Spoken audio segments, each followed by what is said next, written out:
লাকাদ কানা লাকুম ফি রাসূলিল্লাহি উসওয়াতুন হাসানাহ। হে দুনিয়ার মুমিন, তোমাদের জন্য রাসূলের মধ্যে রয়েছে উত্তম আদর্শ। আরেক তরজমা হলো তাদের জন্য রাসূলের মধ্যে ছিল উত্তম আদর্শ। তাদের জন্য ছিল, গ্রহণ করে নাই, তোমাদের জন্য রয়েছে, গ্রহণ করো। তোমরা কারা, তারা কারা? আয়াতটা নাজিল হয়েছে খন্দকের যুদ্ধের সময়।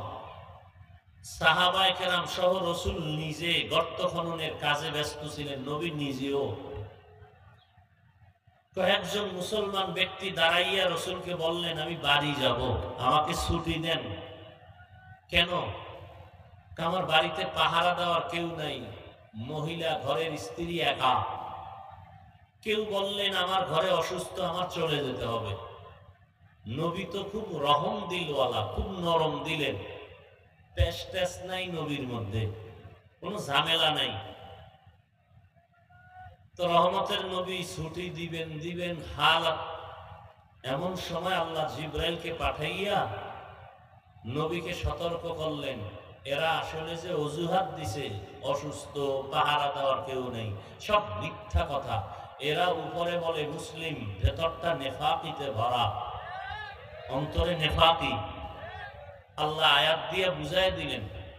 উলামায়ে কেরাম তরজমা লেখছেন, তোমাদের জন্য রয়েছে উত্তম আদর্শ, মানে তোমরা মুমিন যারা, তোমাদের জন্য এখনো রাসূলের মধ্যে উত্তম আদর্শ রয়েছে, গ্রহণ করো।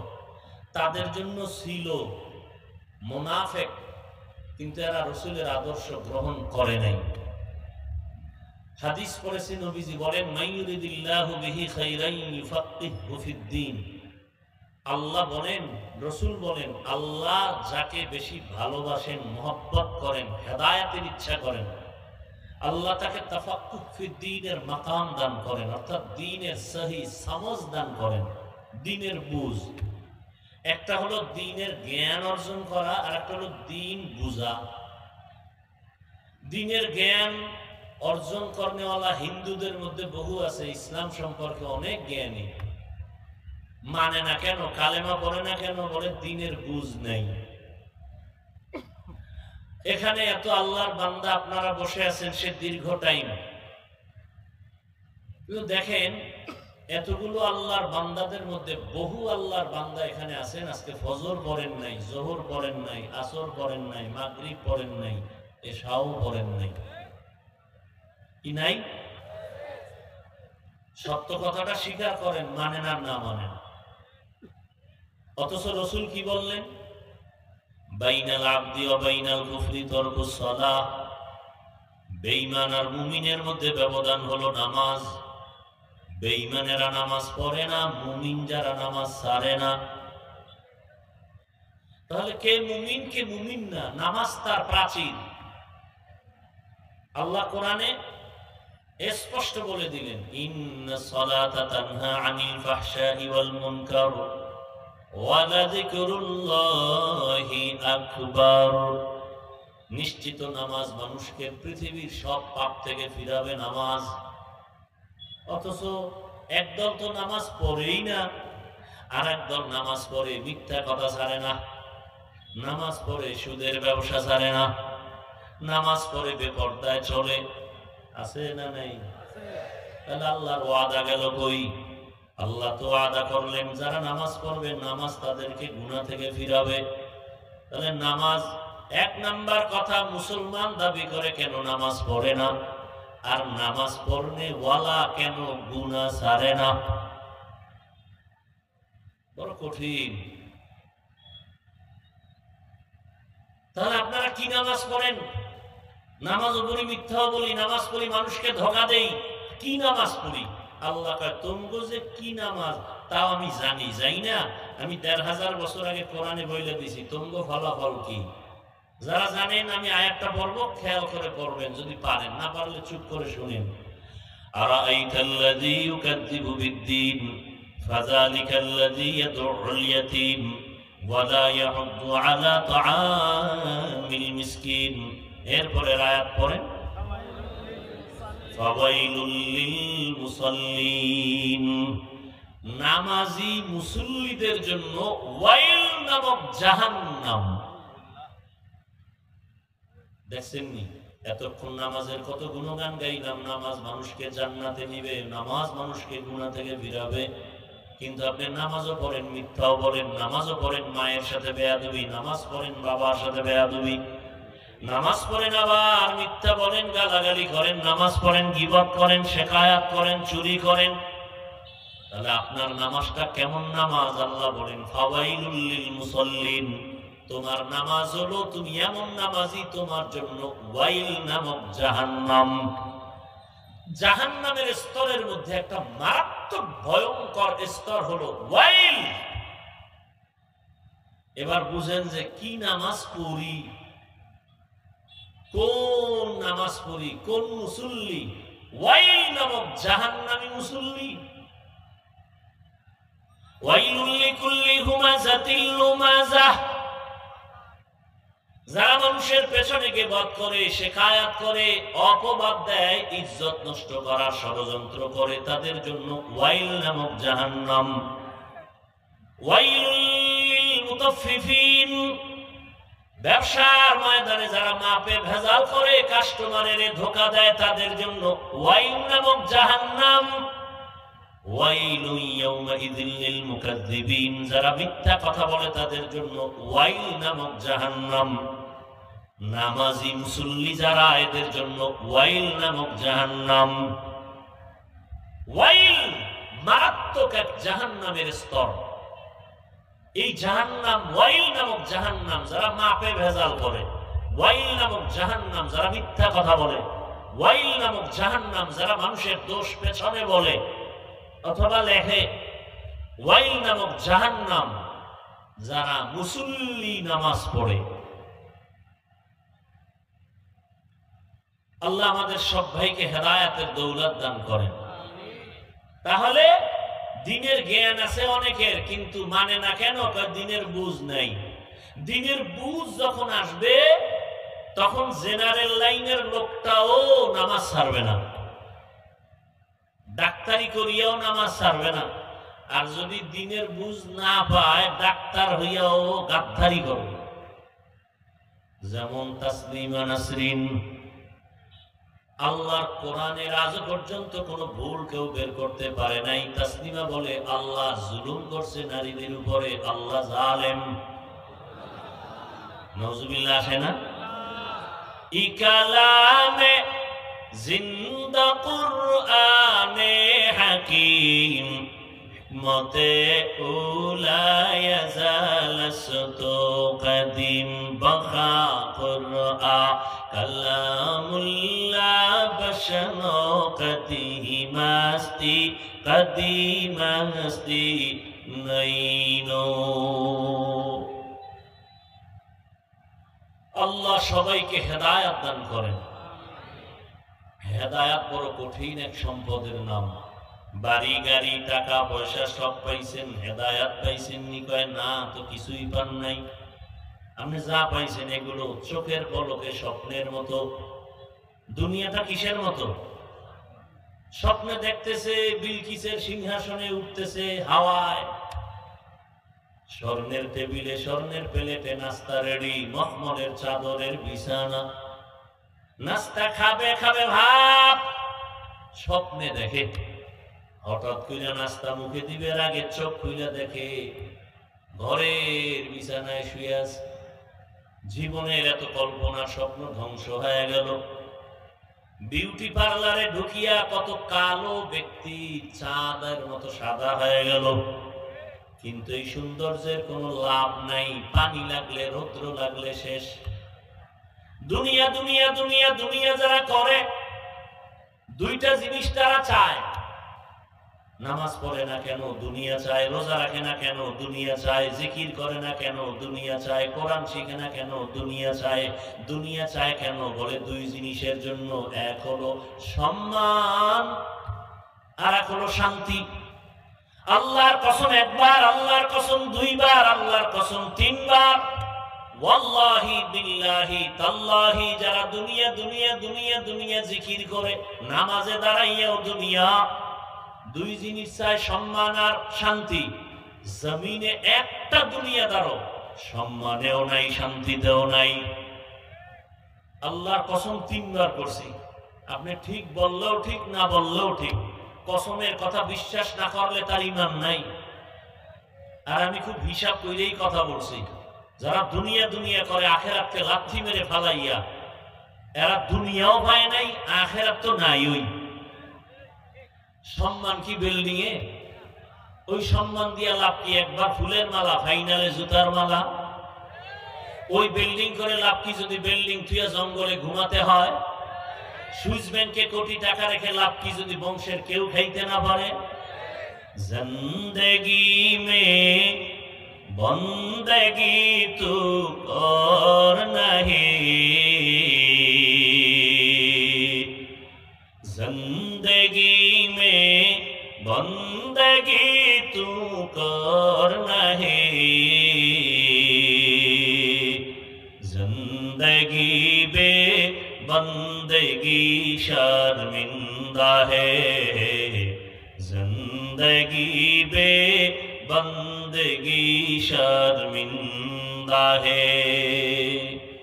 यहाँ हम सब मुसाफिर दिल ना लगा,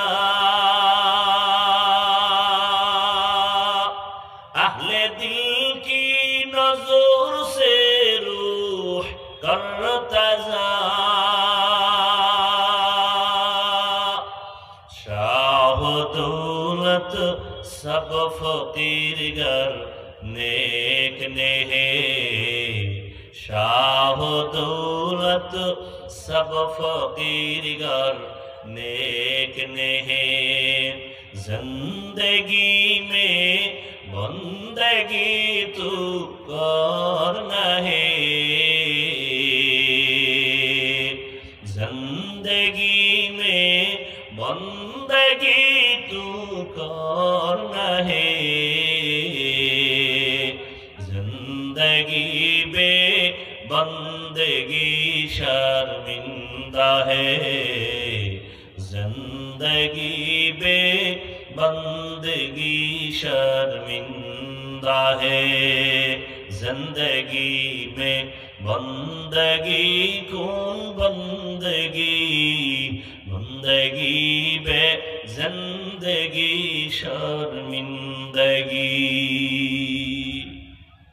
কপাল বড় খারাপ, এর এলাকার যুবক, বৃদ্ধ বাবাজি, পর্দার আড়ালের মা বোনেরা, এমন এক জায়গা, এই জায়গায় বসতেও কপাল লাগে, যে কেউ চাইলে এই মাটির মধ্যে বসতে পারে না। বসতে কি লাগে? কপাল লাগে। আবার এখানে আসতেও কপাল লাগে, মোনাজাত দিয়া যাইতেও কপাল লাগে। কপাল যদি পুরিয়া যায়, আমি হাফিজুর রহমান কেন, মক্কা মদিনার ইমাম কেন, স্বয়ং রসুলেও যদি বয়ান করে, ওই বেঈমানের কপাল খুলবে না। কেমন কপাল পরা যে রসুলের বয়ানও কপাল খুলে না। যেই রসুলের চেহারা মোবারক এক নজর মোহাব্বত দিয়া তাকাইলে জাহান্নামের আগুন হারাম। কেমন রহমতের নবী আমার, যেই রহমতের নবীর চেহারা এক নজর দেখলেই বান্দার পেটের ক্ষুধা থাকে না। কেমন মায়ার নবী, যেই রহমতের নবী আমার, রাস্তা দিয়া যখন চলেন সূর্যের গরম যেন নবীর কষ্ট না হয়, মেঘের খণ্ড ছায়া দেয়। কেমন রহমতের নবী আমার, যেই নবীজির শরীর মোবারকে মশা মাছি পড়ে না, হারাম। রহমতের নবী যখন হাঁটেন, রাস্তার দুপাশের গাছ নত হয়ে রসুলকে সালাম দেয়। রহমতের নবী কেমন, নবী যেখানে কদম রাখেন ওই জায়গা থেকে 100 বছর পর্যন্ত শুধু মিশকের ঘেরান। আম্মা জান আয়েশা রাদিয়াল্লাহু আনহা বলেন, নবীজির ঘাম বোতলে ভরে রাখতাম আর আতর হিসাবে আমরা ব্যবহার করতাম। কেমন মায়ার নবী, যেই নবীর মতো জমিনে আর দ্বিতীয় কোনো ব্যক্তি নাই। কেমন মায়ার নবী যার 63 বছর হায়াতে একটা মিথ্যা কথা বলেন নাই। জমিনে আসেনি এমন কোন নেতা তোমার মিথ্যা বলে না। জমিনের মধ্যে এমন দ্বিতীয় কোন ব্যক্তি নাই। বরং মোবাইলটা আজ মিথ্যা আমাদেরকে চর্চা করায়। মোবাইল হলো মিথ্যার ফাউন্ডেশন। ঘরের মধ্যে বৈশাও মোবাইল কানে লাগায় বলে, একজনে জিগায় ভাই কই আছেন, পাওনাদার টাকা দেওয়ার ভয়ে বলে আমি জমিনেই নাই। ঘরে বসে বলে আমি জমিনেই নাই। পেঁচাইয়া জিজ্ঞাসা করলাম, এই মিথ্যাবাদী, ঘরের মধ্যে থাইকা মিথ্যা বললা কেন? কেন মিথ্যা বলি নাই। তো বলছো তুমি জমিনেই নাই। ঠিকই তো, জমিনে ছিলাম না, খাটের উপরে বসেছিলাম। রহমতের নবী জীবনে ভুলেও একটা মিথ্যা কথা বলেন নাই। কেমন রহমতের নবী জীবনে কোনদিন একটা গালিও দেন নাই। হাজারো গালি বেঈমানেরা রাসূলকে সামনে দাঁড়ায় দিয়েছেন, নবীজি একটা গালির জবাবও দেন নাই। কেমন রহমতের নবী আমার, যে রহমতের নবী দুটা চোখ গরম করে কারো দিকে তাকান নাই। কারণ আমার নবীর তো এত পাওয়ার, যদি একটু হালকা গরম চোখে কারো দিকে তাকায় ও জায়গায় পুড়িয়ে ছাই হয়ে যাবে। নবীর হায়াতে কোনদিন দুইটা চোখ গরম করে কারো দিকে তাকান নাই। এত সুন্দর মায়ার নবীর বয়ান শুনলে কলিজা ঠান্ডা হয়। কিন্তু কেমন কপাল পোড়া বেঈমান, একদিন আর 2 দিন না, টানা 13 বছর রাসূলকে দেখলো, বয়ান শুনলো, কপালে কালেমা নাই। কত বড় বেঈমান কপাল পোড়া! এত বড় বেঈমান যে 13 বছর বয়ান শুনে কালেমা পড়ে না। নাম জানেননি? কি নাম? এর নাম কপাল। আর অন্যদিকে একটা যুবক 27 বছর বয়স, তরবারি নিয়ে দৌড়ায় আমার নবীকে জবাই করবে। কয় বছরের? 27 বছরের যুবক দৌড়ায় তরবারি নিয়ে নবীকে জবাই করার জন্য। রহমতের নবীর সামনে গিয়া রহমতের নবীর চেহারাটা দেখে তরবারি ফালাইয়া কদমের কিনারায় গিয়া কয়, নবীজি দয়া করে বেয়াদবি মাফ করে দেন, কালেমা পড়ায়া মুসলমান বানায় দেন। 13 বছর বয়ান শুনাও কালেমা পড়ে না, এও কপাল। আর একজনে নবীজিরে জবাই করতে ইসা কালেমা বইরা তরবারি হাতে নিয়ে দাঁড়ায় গেছে।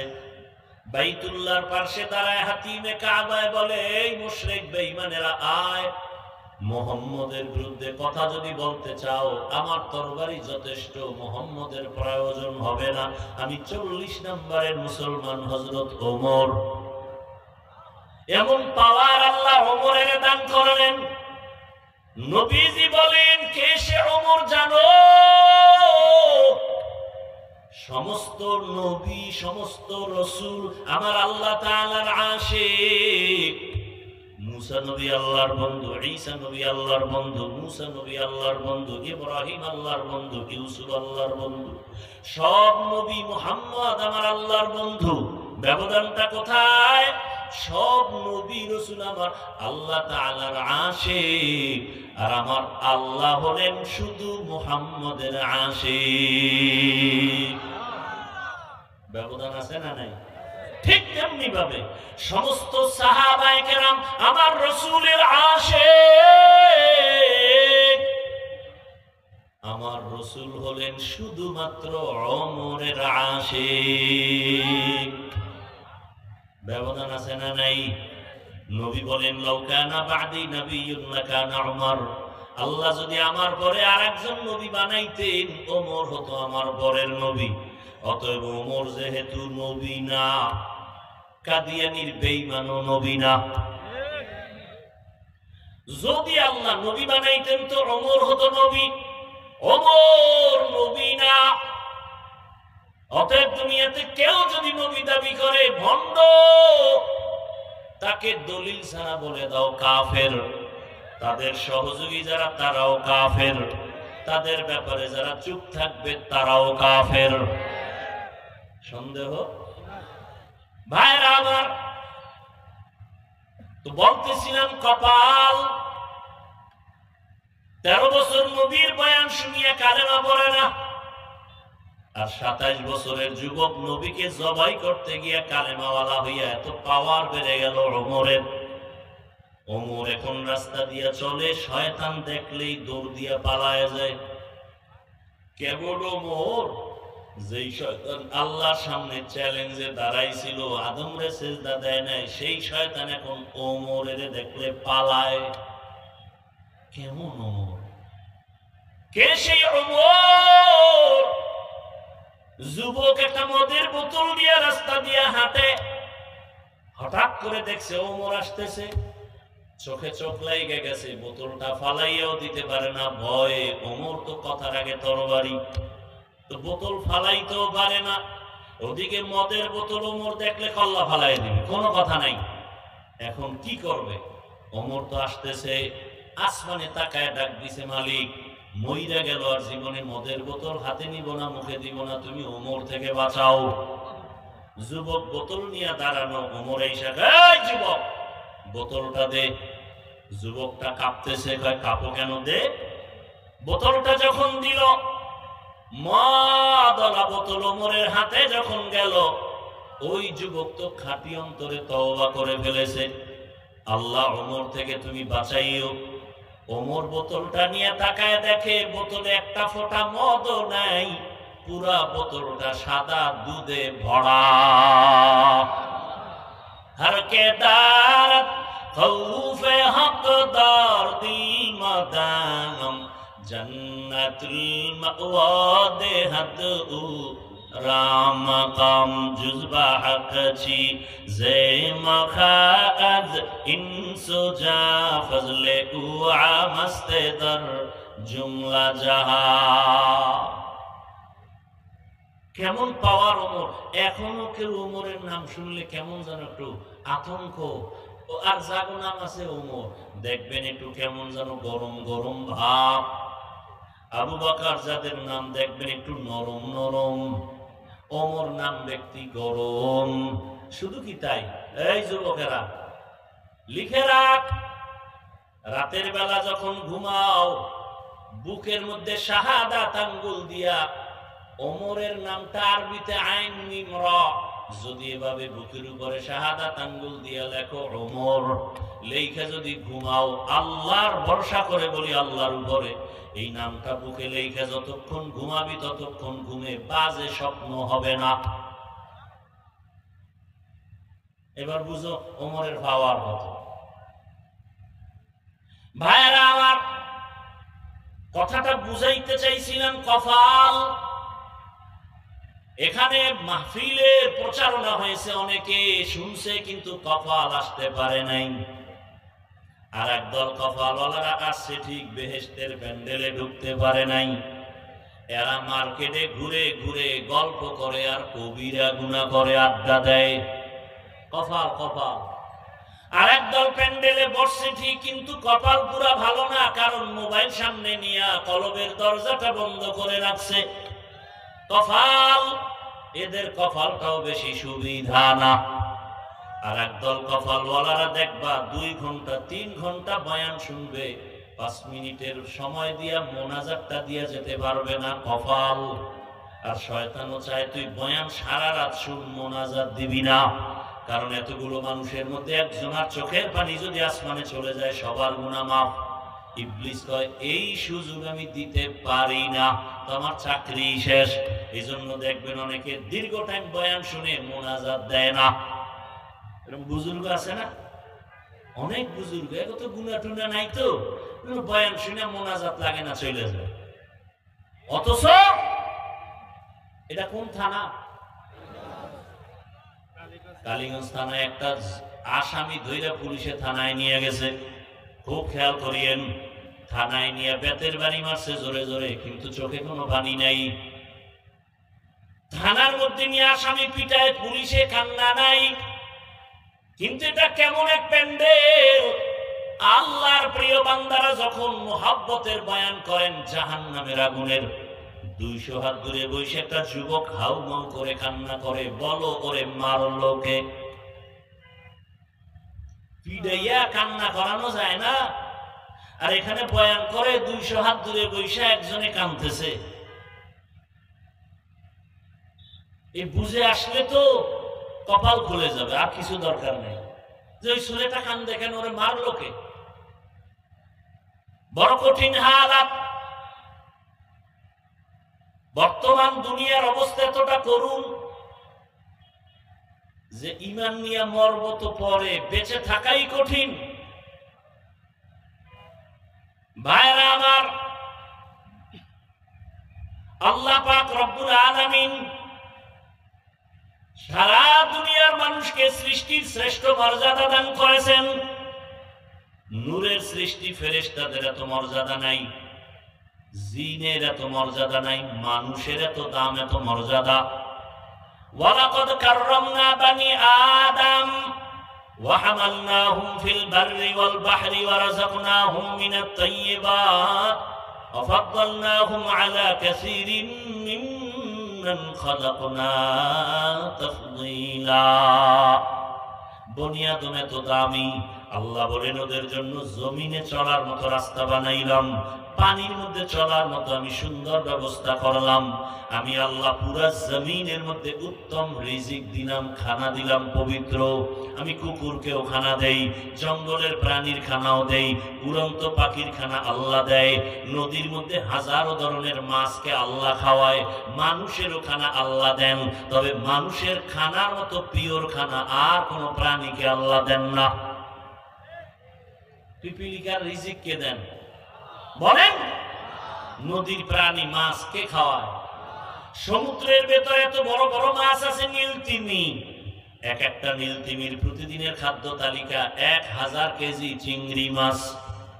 কে খাওয়ায়? আল্লাহ খাওয়ান।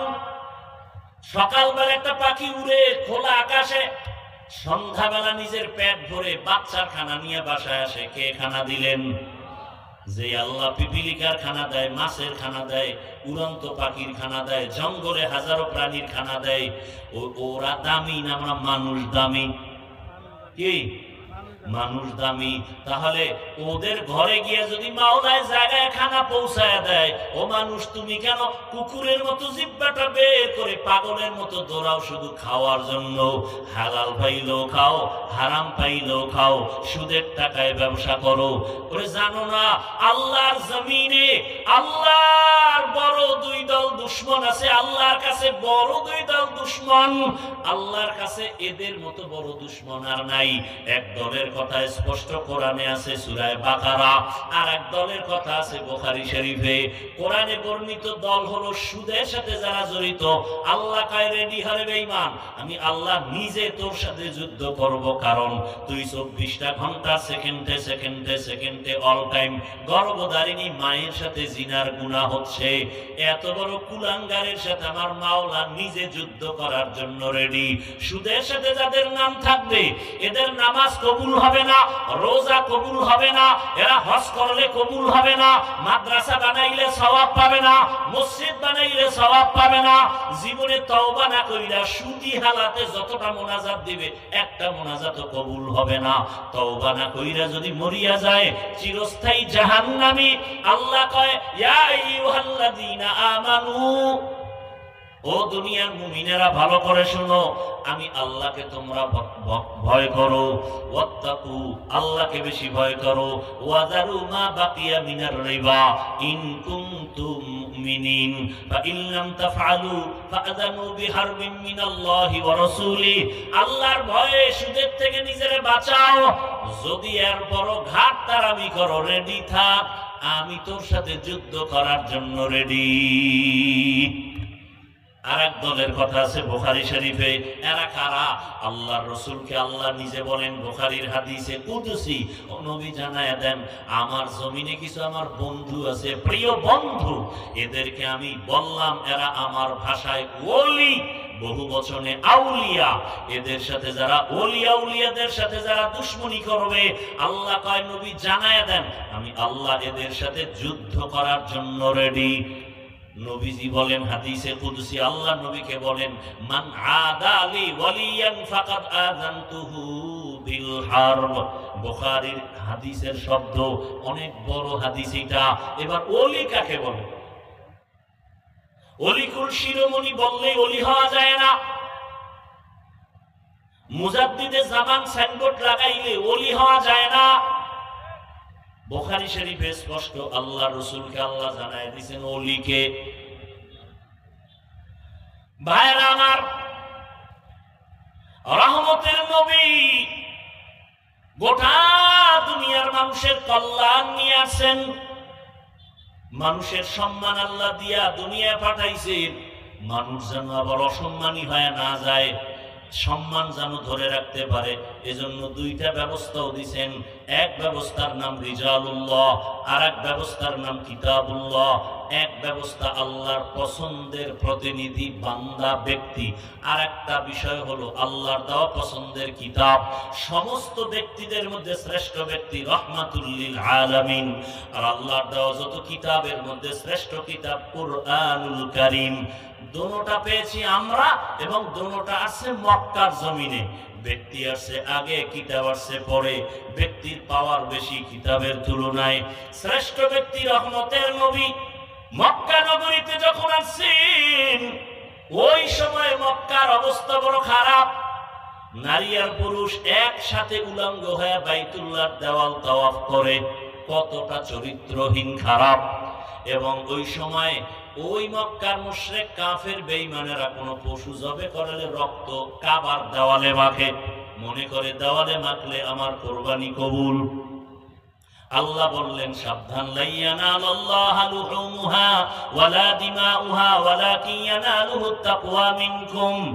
এই পশু জবাই করে যারা রক্ত নিয়ে বাহাদুরি করো, যারা গোশত নিয়ে বাহাদুরি করো, আমার কাছে রক্তের কোনো দাম নাই, গোশতের দাম নাই। আমার কাছে দাম তোমার অন্তরের তাকওয়া। হারকে দারাত খাউফে হকদার দিল মাদাম জান্নাতুল মাওয়া দেহাত ও রামাকাম। এই যুবক বাবারা উঠোকা, এই টাইম আছে মোবাইলের না?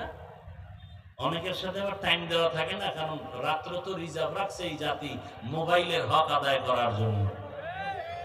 সারা রাত ঘরে ঘরে মোবাইলে জেনা জেনা জেনা জেনা, ঘরের রুমে রুমে চলে জেনা, চোখের জেনা, কানের জেনা, জবানের জেনা, অন্তরের জেনা।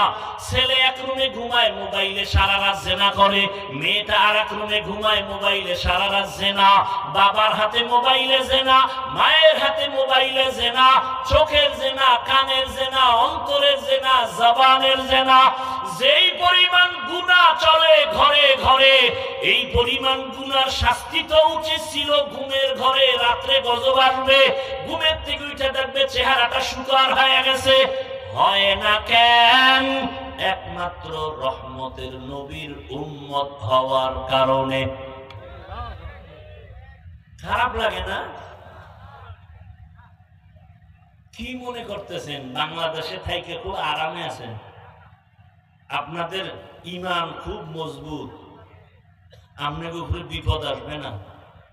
আরে যারা বিপদ ঘটাবে বেঈমানরা আপনাকে গোনাই ধরে না। বাংলাদেশের সিরিয়ালে ধরে না, কারণ এটা একটা এমন দেশ, একটা টোকা মারলে নাই। ওই যে শুরুতেই বলছি, আপনি দাবি করেন অনেক বুজুর্গ ফজর জোহর আসর মাগরিব এশা পড়েন নাই, আপনার ঈমান কই? আপনার ঈমান কই? কেউ যদি ধমক দেয়, এই দাড়ি রাখবি না, নামাজ পড়বি না, পর্দা করবি না, আপনি বলবেন ভাই ধমক দেওয়া লাগবে না, আমি এমনি তোমার কথা মানবো, কোনো টেনশন নেই। এই হলো আপনার আমার ঈমান। বাংলাদেশের মুসলমান, আল্লাহ হেদায়েত দান করুন।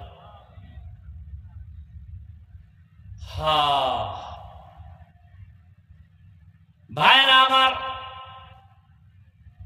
সমাজের ভেতরে এমন কোন পাপ নাই যা হয় না। আমাদের মুরব্বীরা কোনোদিন এই কল্পনাও করে নাই যে সোনার বাংলায় পাপ, কানে আওয়াজ আসবে এই পাপের। সন্তান বাবারে জবাই করে, সন্তান মাকে জবাই করে, মা সন্তানের জবাই করে, স্বামী স্ত্রীকে জবাই করে, স্ত্রী স্বামীকে জবাই করে। কোন সমাজে বসবাস করি? হায় হায়, কে বলবে এই কথা, কে শুনবে এই কথা? বলারও মানুষ নাই, শোনারও মানুষ নাই, বিরোধিতা করার মানুষ আছে, বিরোধিতা করার মানুষ আছে। রহমতের নবী মক্কা নগরীতে আসলেন এমন এক সময়, মক্কার মানুষ মহিলা পছন্দ করে না, নারী তারা মনে করে অভিশাপ। বিধবা নারী খারাপ, কন্যা খারাপ, বাবায় ছেলে হইলে ঈদের আনন্দ করে, মেয়ে হইলে দরজা আটকাইয়া ঘরে বসে থাকে, বাজারে যায় না, লজ্জা। কন্যা মানে অভিশাপ। ১,৫০০ বছর ধরে সোনার বাংলায় কিছু নাম্বার ছাড়া কুলাঙ্গার আছে, কুলাঙ্গার। এরা ছেলে হলে খুশি হয়, মেয়ে হলে কষ্ট পায়। কি বানায় বললাম? বউয়ের লাগে ঝগড়া করে, সব মাইয়া হয় কেন, ছেলে হয় না কেন? বউয়ের দোষ কি বলেন তো? দোষ যদি দিতে চায় উপস্থিত ক্ষেত্রে তো স্বামীর দোষ। স্ত্রী তো তোমার আমানতটাকে বহন করে, তাকে পুরস্কার দাও। যদি বলো যে ছেলে মেয়ে বান্দা দেয়, তা তো স্বামীর দোষ, স্ত্রীর কি? আল্লাহ কয় কারো দোষ না, কিচ্ছু না, সব আমার কুদরত। লিল্লাহি মুলকুস সামাওয়াতি ওয়াল আরদ ইয়াহাবু লিমান ইয়াশাউ ইনাসা ওয়া ইয়াহাবু লিমান ইয়াশাউ যুকুর আও ইউযাওবিজুহুম যুকরানা ওয়া ইনাসা ওয়া ইয়াজআলু মান ইয়াশাউ আকিমা ইন্নাহু আলীমুন কাদির। আল্লাহ বলেন আসমান জমিনের মালিক আমি আল্লাহ। আমি আল্লাহ চাইলে কাউকে ছেলে দেই, কাউকে মেয়ে দেই, কাউকে দোনোটা দেই, কাউকে কোনোটাই দেই না। ক্ষমতা কার? বলেন। বান্দা তুই আল্লাহর সাথে চ্যালেঞ্জ দিছো না? কি স্লোগান লিখতে লিখে দিছে সাইনবোর্ডে, ছেলে হোক মেয়ে হোক দুটোর বেশি নয়, একটা হলে ভালো হয়। আমি কি আর এক লাইন বাড়ায় লেখ, না হইলে আরো ভালো। যেদিন থেকে আল্লাহর দুশমনেরা চ্যালেঞ্জ দিছে ছেলে হোক মেয়ে হোক দুটোর বেশি নয়, ওদিন থেকে মাওলার কুদরতের চাবি চালু হয়ে গেছে। একসাথে 4 সন্তান, একসাথে 6টা। খুব বুদ্ধি লয়ে ঘুরেন না, বুদ্ধিজীবী। আপনার জিবি কত? 4 না 1 জিবি না 2? আপনি কত জিবির বুদ্ধি রাখেন? কত জিবি বুঝি না, মাঝে মাঝে মাথা হ্যাং হয়ে যায়। হ্যাং হয়ে গেলেই আলেমরে গালি দেই, ব্রেন হ্যাং হয়ে গেলেই বউরে মা কয়। কিও হ্যাং হইল কেন? একটা মদের বোতল নিছিলাম, তো মদের বোতল মদ পান করিয়াই যদি কে মাইয়া কে বউ চিনে না, এই হলো হালাত। আমাকে একটা জবাব দেন, এখানে অনেক শিক্ষিত মানুষ, বেশি দূর না 10 বছর আগের হিসাব দেন। এখানে অনেক শিক্ষিত যারা আছেন বলেন, 10 বছর আগে যেই পরিমাণ জনসংখ্যা আদমশুমারি আমার দেশে জনসংখ্যা ছিল, 10 বছর আগের তুলনায় বর্তমানে কত পার্সেন্ট মানুষের সংখ্যা কমছে আমার দেশে বলেন তো? বুঝেন না কথা? 10 বছর আগের তুলনায় বর্তমানে আমার দেশে লোক সংখ্যা কমছে কি পরিমাণ? বাড়ছে। কথা বলেন। তো ট্যাবলেট খেয়ে করলেন কি?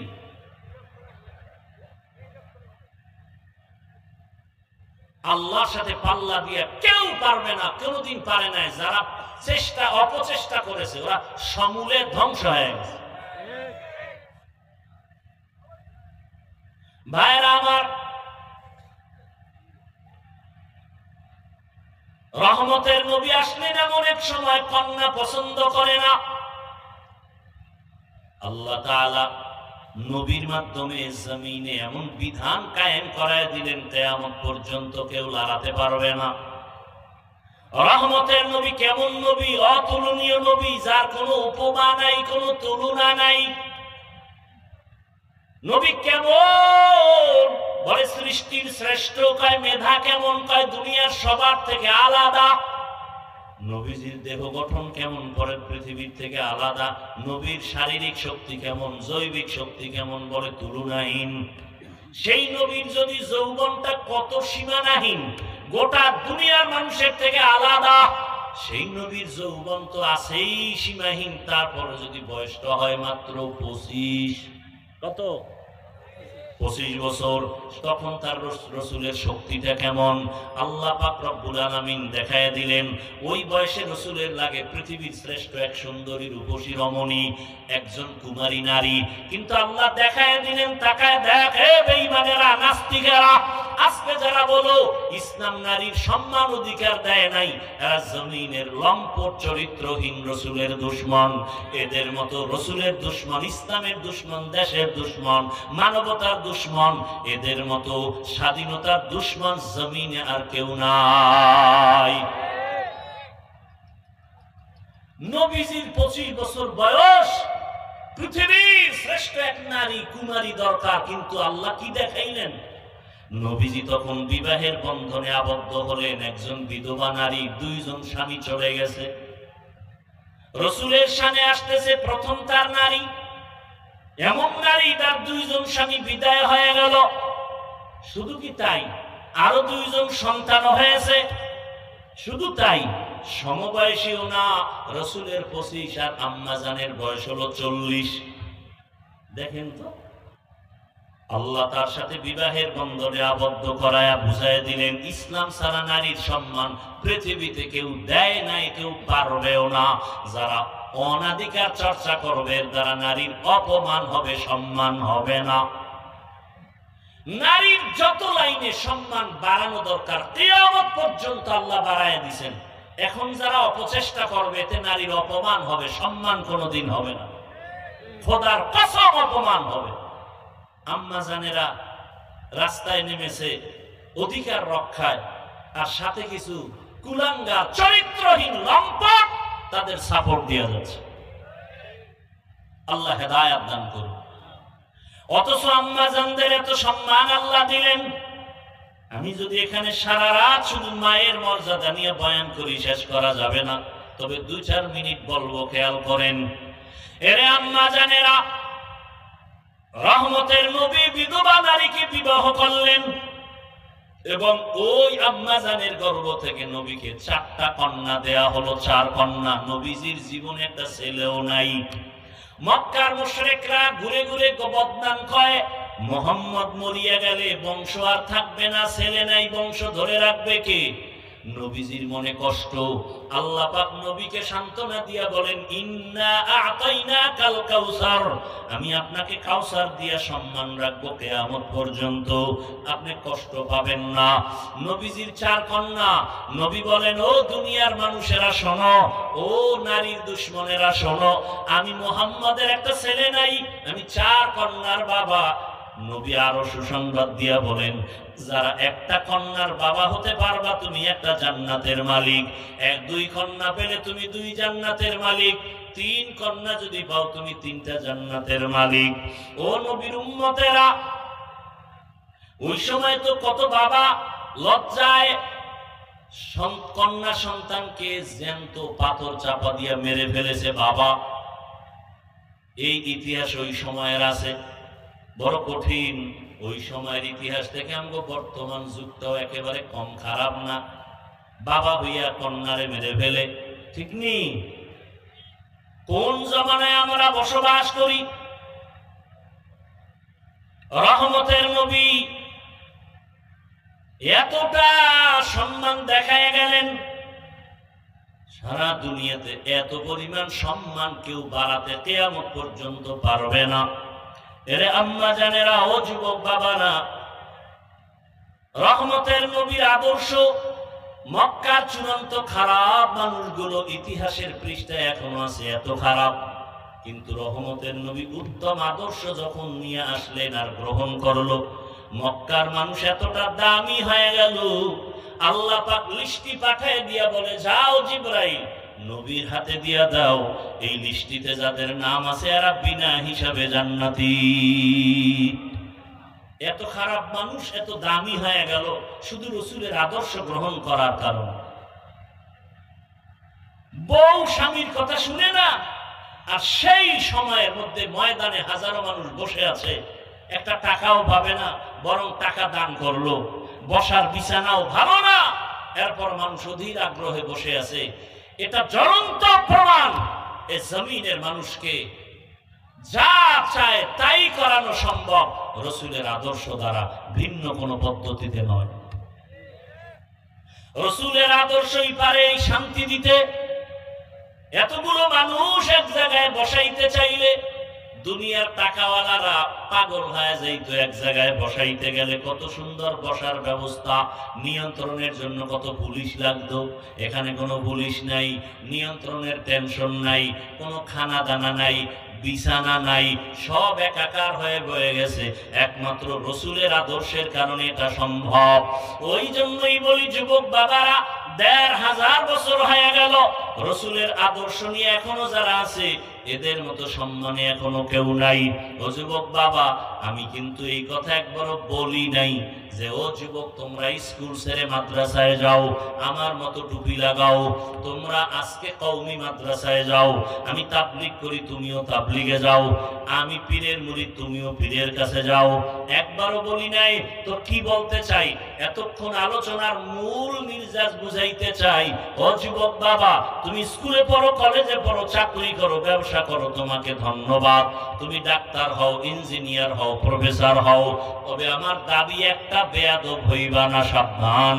বলবা হাফিজ ভাই ডাক্তার হব, ইঞ্জিনিয়ার হব, প্রফেসর হব, বেয়াদব হব না, তার ব্যাখ্যা কি? ৩ জায়গায় বেয়াদবি করবা না। ৩টা জায়গায় বেয়াদবি যদি করো মরার আগেই পঙ্গু হয়ে যাবা। ১, মা বাবার সাথে বেয়াদবি করবা না। ২, শিক্ষকের সাথে বেয়াদবি করবা না। ৩, উলামায়ে কেরাম মুরব্বীদের সাথে বেয়াদবি করবা না। করলেই কপাল পুড়ে যাবে। তবে এটাও শুনে রাখো, কোনোদিন কোনো মা বাবা সন্তানের বরদোয়া করে না, কোনো শিক্ষক ছাত্রকে বরদোয়া করে না, কোনো আলেম উম্মতকে বরদোয়া করে না। কিন্তু বরদোয়াটা অন্তর থেকে যখন এসে যায়, কেমন মা বাবা কষ্ট পায়, যদি নিঃশ্বাস ফেলে বলে আহ তোর কপাল শেষ, আসমান থেকে ফয়সালা হয়ে যাবে। এই জন্য আমি মাঝে মাঝে দেখি বয়ানের রাস্তায় চলি, অনেক পাগল দেখি উলঙ্গ কিন্তু ইংলিশে কথা কয়। অনেক পাগল রাস্তায় দেখেছি আরবিতে কথা বলে। চিন্তা করলাম পাগল হয়ে আবার ইংরেজি শিখলো কই? আসলে না, পাগল হয়ে ইংলিশ শিখে নাই। হিসাব করে বের করলাম, ভালো ছাত্র ছিল স্কুলের, বেয়াদবি করে পাগল হয়ে গেছে। মাদ্রাসার ভালো ছাত্র ছিল, বেয়াদবি করে পাগল হয়ে গেছে। এখন কথার কোনো ব্যালেন্স নাই। এজন্য যুবক বাবাদের বলবো, কয়দিন আর দুনিয়ায় বাহাদুরি করবা? ও যুবক, মা বাবার দোয়া ছাড়া সম্মান আসবে না, কল্যাণ আসবে না। শিক্ষকের মোহাব্বত আর দোয়া না থাকলে লেখাপড়ায় বরকত হবে না। যদি ওলামায়ে কেরামের দোয়া নেক নজর না থাকে, চরিত্রের সংশোধনী আসবে না। এবার আমি বাস্তবে একটু বলি, যুবক বাবারা একটু আমাকে জবাব দাও। যুবকরা, তোমার মতো যুবক স্কুলে পড়ে, কলেজে পড়ে, সত্য বলো ৫ ওয়াক্ত নামাজি আছে না নাই? সত্য বলো বাবা। এবার তুমি জবাব দাও, তোমার কপালে কার বরদোয়া লাগছে যে তুমি নামাজ পড়তে পারো না? অবশ্যই তোমার কপালে বরদোয়া লাগছে, কঠিন কারো সাথে বেয়াদবি করেছো। না হয় তোমার মতো যুবক র্যাব, আর্মি, পুলিশ, বিডিআর চাকরি করে নামাজ পড়ে, তুমি পারো না কেন? তোমার মতো যুবক রাস্তায় গাড়ি চালায়, ড্রাইভার নামাজ ছাড়ে না, বলো তুমি কেন পারো না? তোমার মতো যুবক আমার মতো হুজুর না, তোমার লাইনের যুবক, জেনারেল লাইনের, নদীর মধ্যে মাছ ধরে নামাজ ছাড়ে না, বলো তুমি পারো না কেন? তোমার মতো যুবক জমিনে কৃষিকাজ করে নামাজ ছাড়ে না, তুমি কেন পারো না? ও যুবক বাবারা, এখনো সময় আছে, তওবা করো। মনের জাল মিটাইয়া তো কত শখে শখে গুনাহ করছো। মনে চাইছে সারা রাত মেয়েদের নিয়ে আড্ডা দিবা, শখ মিটাইছো। এখনো কি শখ তোমার মিটে নাই? আরো মনে চায় কত বছর এই গুনাহ করবা। মনে চাইছে তুমি নামাজ পড়বা না, পড়ো নাই। এখনো কি তোমার শখ মিটে নাই? আরো কত বছর তুমি এইভাবে নামাজ ছাড়লে শখ মিটবে, বলো? মনে চাইছে তুমি পার্কে পার্কে ঘুরবা, ঘুরছো বহু বছর, এখনো কি শখ মিটে নাই? আরো কত বছর ঘুরলে তোমার শখ মিটবে, বলো? এবং এটাও বলো, তোমার হায়াতের বাকি আছে কতদিন? গাড়ির নিচে যুবকের লাশ, পানির নিচে যুবকের লাশ, ঘুমের বিছানায় যুবকের লাশ। কয়দিন আর বাহাদুরি করবারে বাবা? হেদায়েতের মালিক আল্লাহ। ওই যে কপাল, কপাল আবু জাহাল মার্কা কপাল আর ওমরের মতো কপাল, জানি না কার কপাল পোড়া কার কপাল খুলবে। এখনো কি তওবা করবা না? মনে রেখে বুঝাইতে পারো না যে তোমার মতো যুবক স্কুল কলেজে জেনারেল লাইনে থাকিয়াও যদি ব্যবসা করে, নামাজ পড়ে, চেয়ারম্যান মেম্বার নামাজ পড়ে, পর্দা করে, হালাল ভাবে চলে, তুমি কেন পারবা না? এখনো সময় আছে, তওবা করে নাও। ও পর্দার আড়ালের মা বোনেরা, আপনার মতো কত মা কত বোন এখনো আছে নামাজ পড়ে, পর্দা করে, মোবাইলে সময় নষ্ট করে না। কত মা স্বামীর মাল খেয়ানত করে না, হেফাজত করে। আপনারা কেন পারবেন না? এখনো সময় আছে, তওবা করেন। আল্লাহর কোরআন সত্য, নবীর কথা সত্য। গুনাহ নিয়ে কবরে গেলে আযাব ভুগতে হবে, তাও সত্য। জাহান্নাম গুনাহগারের জন্য, এই কথাটাও কোরআনে আছে, সত্য। নেক আমলওয়ালারা জান্নাতের পথিক, এই কথাও কোরআনে আছে, সত্য। অতএব এখনো সময় আছে, তওবা করেন। আর নামাজ ছাড়বেন না, বেপরদায় চলবেন না, মোবাইলে সময় নষ্ট করবেন না, স্বামীর মাল হেফাজত করবেন। ও আমার বৃদ্ধ বাবাজিরা, তওবা করেন। আপনার মতো কত বুড়ারা মসজিদে গিয়া নামাজ আদায় করে, আপনি কেন পারবেন না? ও যুবক বাবার, আল্লাহর কাছে মনে মনে তওবা করো, আর মনে মনে বলো, হে আল্লাহ, জীবনে কত নামাজ ছাড়লাম, বেপরদায় চললাম, কত গুনাহ করলাম, হাতের গুনাহ, চোখের গুনাহ, জবানের গুনাহ, অন্তরের গুনাহ। আজকে তওবা করতেছি, মরিয়া গেল আর নামাজ ছাড়বো না, বেপরদায় চলবো না, নবীর তরিকা মেনে চলবো, মা বাবার দোয়া নিয়ে চলবো, বেয়াদবি করবো না, শিক্ষকের দোয়া নিয়ে, উলামায়ে কেরামের দোয়া পরামর্শ নিয়ে চলবো, নবীর আদর্শ মেনে চলবো। তওবা করার মতো যদি কারো অন্তর তৈরি হয়, মুনাফিকি অন্তরে না থাকে, খাঁটি তওবার নিয়ত যাদের আছে, দুটো হাত আমার আল্লাহকে দেখায়া দাও। আয় আল্লাহ, হাতগুলো কবুল করে নেন, তওবা কবুল করে নেন। আয় আল্লাহ, আমাদের তওবার উপরে মজবুত হইয়া চলার মতো তৌফিক দান করে।